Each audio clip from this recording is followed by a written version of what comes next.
Hello అండి. ఇప్పుడు చెప్పబోయే కథ పేరు తీపి గుర్తులు. ఈ కథని రచించిన వారు మూర్తి గారు.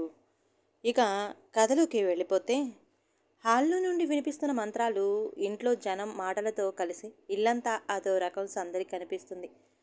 రాజారావు గారు పోయి ఆ రోజుకి 11 రోజులు.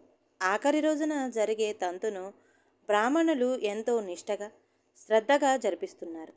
పెద్ద కొడుకు భార్గవ, చిన్న కొడుకు ప్రకాష్లు బ్రాహ్మణులు చెప్పిన విధంగా క్రతువు ఎంతో శ్రద్ధగా ఆసక్తిగా చేస్తున్నారు. అప్పుడప్పుడు ముక్కును తుడుచుకుంటున్నాడు ప్రకాష్. తండ్రి లేని లోటు అతన్ని బాగా కదిలిచ్చేస్తుంది.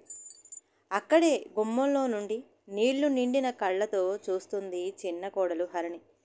తండ్రి లాంటి మామగారు పోయి ఈ రోజుకి 11వ రోజు. ఒక మనిషి నిష్క్రమణ జీవితాల్లో ఎంత ప్రభావం చూపిస్తుందో ఆ మనుషుల్ని బట్టి ఉంటుందేమో. ఇంట్లో శుభకార్యాలు జరిగినప్పుడు పట్టుపంచెతో ఎంతో హడావుడిగా తిరిగేస్తూ అందర్నీ తొందరగా పనులు తెమిలేటట్లు చూస్తుండేవారు మామగారు.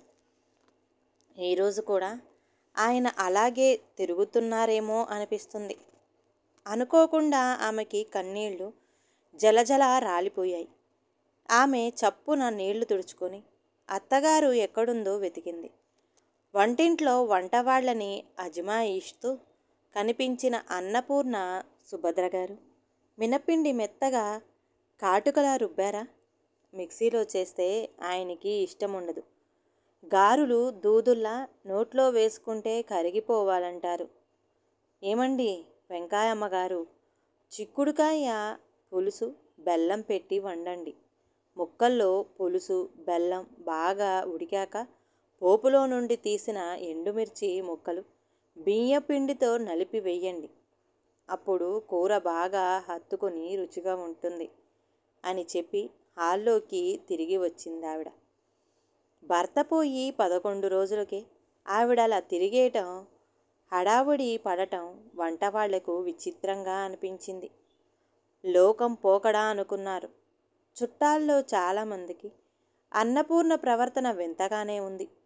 కూతుళ్ళు తల్లి తెచ్చిపెట్టుకున్న ప్రవర్తన అనుకున్నారు. హరణికి మాత్రం అత్తగారి పద్ధతి నచ్చడం లేదు. అత్తమామల అన్యోన్యత తనకి బాగా తెలుసు. పెళ్ళయి 7 ఏళ్ల నుండి తను చూస్తూనే ఉంది. బ్యాంకులో చేస్తున్న ప్రకాష్ లోన్, రాజారావు రిటైర్ అయ్యాక వచ్చిన డబ్బుతో కలిపి 3 బెడ్రూమ్ల ఇల్లు కట్టుకున్నారు. ఆ ఇల్లు అంటే రాజారావుకి ఎంతో మక్కువ. అత్తామామలు ఇద్దరికీ తనంటే ఎంత అభిమానమో తనకి తెలియంది కాదు. ఉదయం వంట అన్నపూర్ణ చేసిన, సాయంత్రం హరిణి చేసేది. వేపుడు అంటే రావుగారికి ప్రీతి. రోజుకో రకం వేపుడు హరిణితో చేయించుకునేవాడు. తినండి తినండి, కొలెస్ట్రాల్ పెరిగితే తెలుస్తుంది అనేది అన్నపూర్ణ నవ్వుతూ. పోన్లే అత్తయ్య, బజ్జీలు పూరీలాంటివి తిననే తినరు, కొలెస్ట్రాల్ ఎక్కడి నుండి వస్తుంది అని మామగారిని వెనకేసుకొచ్చేది హరిణి. గారుల మాట కోడలు మర్చినట్టుంది. అవే 1000 బజ్జీల పెట్టు, మూతి తిప్పుకుంటూ అనేది అన్నపూర్ణ. ఆవిడ అనటం కాదు గాని గార్లు అలా మూగుడిలో వేయటం ఏంటి? పక్కనే కూర్చుని వాయిలు వాయిలు లాగించేసేవాడు రాజారావు. రావుగారికి వేడి వేడి మినపగార్లంటే మహా ఇష్టం. తిండి విషయంలో అప్పుడప్పుడు ఇలా వాదించుకుంటూ ఉన్నప్పటికీ ఇద్దరి అభిరుచులు అభిప్రాయాలు ఒకటే. ఒక్క విషయం మీదనే అభిప్రాయ భేదాలు ఉండేవి కావు. సాయంత్రం 6 గంటల కల్లా పార్కులకో గుళ్ళకో వెళ్ళి 2 గంటల సేపు గడిపొచ్చేవాళ్ళు. వచ్చి స్నానాలు అయ్యాక కోడలు వంట చేస్తుంటే పిల్లలను దగ్గర కూర్చోబెట్టుకొని హోంవర్క్ చేయిస్తూ టీవీలో సీరియల్స్ చూస్తూ గడిపేవారు. ప్రకాష్ ఆఫీసు నుండి వచ్చి తల్లిదండ్రుల దగ్గర కాసేపు గడిపి తన పనులు చేసుకునేవాడు. రాత్రి భోజనం అందరూ ఒకేసారి కూర్చుని చేసేవారు. ఎంతో సరదాగా ఆడుతూ పాడుతూ గడిచిపోయిన రోజులవి. రావుగారి మరణం ఆ ఇంటి ఆనందాన్ని హరించి వేసింది. అత్తగారు ఈ వార్త విన్నాక ఎలా తట్టుకుంటుందా అన్న భయంతో వణికిపోయింది హరిణి. 3-4 రోజులు ఏడుస్తూ స్తబ్దుగా ఉండిపోయిన అన్నపూర్ణ హఠాత్తుగా 10వ రోజు నుండి అందరితో కలివిడిగా మాట్లాడటం మొదలుపెట్టింది. హరిణి ఈ షాక్ నుండి తేరుకోలేదు. తనకి మామగారితో 7 ఏళ్ల బంధం మాత్రమే, కానీ అత్తయ్యకి 40 ఏళ్ల సాహచర్యం. ఆవిడ అంత తొందరగా బాధ నుండి కోలుకోవడం హరిణి మనసుకు నచ్చ చెప్పుకోలేకపోతుంది. తోడికోడలు ఇందిర అంది కూడా, ఈ రోజుల్లో అంతా మూలకి దాక్కుని ఎవరుంటున్నారు లిద్దు. ఆవిడ అలా ఏడుస్తూ కూర్చుంటే మనకు మాత్రం తోస్తుందా? కొడుకులు తట్టుకునేవారా అని తేల్చేసింది. ఆమెకి అత్తమామలతో చుట్టంచూపుగా ఉండే బంధమే. రాజారావు గారు సొంత ఇంటిని వదిలి ఎక్కడికి వెళ్ళినా 2 రోజుల్లో తిరిగి వచ్చేసేవారు. ఆయనతో పాటు అన్నపూర్ణ కూడా. తోడికోడలు అలా తేల్చేశాక ఆడపడుచులిద్దరూ తల్లి అంత తొందరగా కోలుకుని నలుగురిలోకి వచ్చి పడటంతో ఎంతో సంతోషించినట్టు కనపడటంతో తనే విపరీతంగా ఆలోచిస్తుందేమో అనిపించింది హరిణికి. కానీ ప్రాణ సమానుడైన భర్త మరణాన్ని అత్తగారు అంత తేలిగ్గా తీసుకోవడం ఆమెకి నచ్చలేదు. 12వ రోజు బంధువులందరూ వెళ్ళిపోయారు. 13వ రోజు కూతుళ్ళిద్దరూ పరమాన్నం తిని బయలుదేరుతూ తల్లిని తమతో వచ్చి కొన్నాళ్ళు ఉండి వెళ్ళమని అడిగారు. సంవత్సరికాలు అయ్యాక వస్తానులే, ఇప్పుడు ఎక్కడికి రాలేనని నిక్కచ్చిగా చెప్పేసింది అన్నపూర్ణ. ప్రకాష్కి కూడా తల్లి కొంతకాలం తిరిగి వస్తే బాగుండునని అనిపించింది. అన్నగారి వంక చూశాడు. ఏమంటావ్ అన్నట్లు. అమ్మ చెప్పింది నిజమేరా ప్రకాష్. ఆవిడకి నీ దగ్గర ఈ ఇంట్లోనే నిశ్చింతగా ఉంటుంది. ఆవిడ ఇష్టప్రకారమే చేద్దాం. మాతో చెన్నై వచ్చినా ఆవిడ ఉండలేదు. నీకు డబ్బు ఏమైనా అవసరమైతే ఫోన్ చేయి అన్నాడు అన్నగారు తమ్ముడి భుజంపై అనునయంగా చెయ్యవేసి. ప్రకాష్ మౌనంగా ఉండిపోయాడు. నిజానికి తండ్రి పోగానే తల్లిని పంపేయాలని దుర్బుద్ధి లేదతనికి. తండ్రితో తిరుగాడిన పరిసరాలు తల్లిని బాధిస్తావేమో, కొంతకాలం వాటికి దూరంగా ఉంటే తొందరగా కోలుకుంటుందని అనుకున్నాడు. తల్లికిష్టం లేని పని చేసే ఉద్దేశమే లేదు అతనికి. అందరూ ఎక్కడి వాళ్ళు అక్కడికి వెళ్ళిపోయారు. 14వ రోజు కూడా ఇంట్లోనే ఉండదలుచుకున్న ప్రకాష్ దగ్గరకొచ్చింది అన్నపూర్ణ. చిన్నా, నువ్వు ఆఫీసుకు వెళ్ళిపో నాన్న. లీవు ఎందుకు వేస్ట్ చేసుకోవడం? నువ్వు మళ్ళీ మామూలు రొటీన్లోకి వస్తే నాకు సంతోషంగా ఉంటుంది. టిఫిన్ తయారైపోయింది, త్వరగా స్నానం చేసి బయలుదేరు అని అతన్ని సమాధానం కోసం ఎదురు చూడకుండా వెళ్ళిపోయింది ఆవిడ. తల్లి మాటకు ఎదురు చెప్పే అలవాటే లేని ప్రకాష్ వెంటనే తయారయ్యాడు. అయితే సాయంత్రం రోజుకన్నా తొందరగా వచ్చేశాడు ప్రకాష్. నిజానికి అతను ఆఫీసులో ఉండలేకపోయాడు. అతనికి అనుక్షణం తండ్రి గుర్తుకొస్తున్నాడు. ఆరోగ్యంగా హాయిగా తిరుగుతూనే హార్ట్ ఫెయిల్ అయ్యి హఠాత్తుగా ప్రాణం పోయింది. ఎవరు ఊహించని, ఎదురు చూడని షాక్ ఇది. సహజంగా బేల అయిన అతను తట్టుకోలేకపోతున్నాడు. తను బాధపడుతూ కూర్చుంటే తల్లి మరింత దుఃఖపడుతుందని లేని గాంభీర్యాన్ని తెచ్చుకుని తిరుగుతున్నాడు. సాయంత్రం కొడుకు త్వరగా రావడం చూసిన అన్నపూర్ణ చదువుకుంటున్న పిల్లల దగ్గరకు వచ్చి కూర్చుంటూ, ఏం చేస్తున్నారురా, రండి, చిన్ని కృష్ణుని లీలలు చెప్తాను అంది హుషారుగా వాళ్ళను దగ్గరికి తీసుకొని. అవి ఎన్నిసార్లు విన్నా పిల్లలకి ఆనందమే. బామ్మ దగ్గరికి చేరారు వాళ్ళు. ప్రకాష్ లోపలికి వచ్చేసరికి తల్లి పిల్లలతో చేతులుపుకుంటూ కథ చెప్తుంది.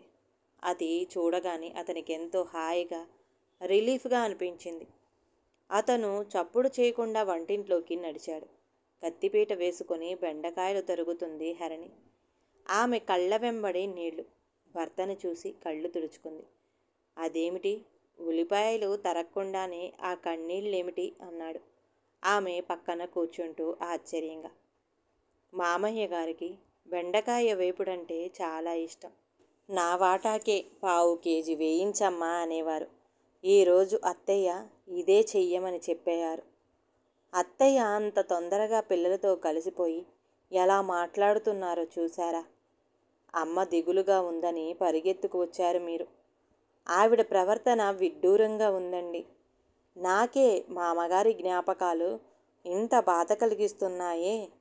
ఆవిడ అంత తొందరగా ఎలా మర్చిపోయింది? అంది పణుకుతున్న గొంతుతో. ఆమె గొంతులో కొంత ఉక్రోషం కూడా ధ్వనించింది. ఆవిడ ప్రవర్తనకి దిగులు పడుతున్నావా హరిణి? ఆశ్చర్యంగా అడిగాడు ప్రకాష్.